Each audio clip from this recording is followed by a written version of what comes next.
Let the degree of dissociation be alpha.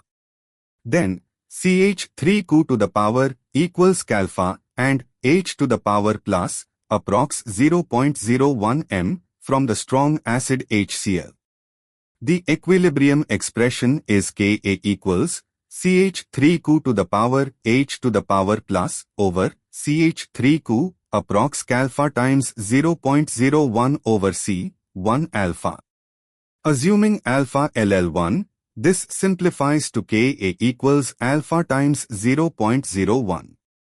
Thus, alpha equals 1.8 times 10 to the power minus 5 over 0.01 equals 1.8 times 10 to the power minus 3.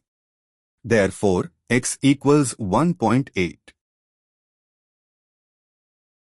The answer is 1.8.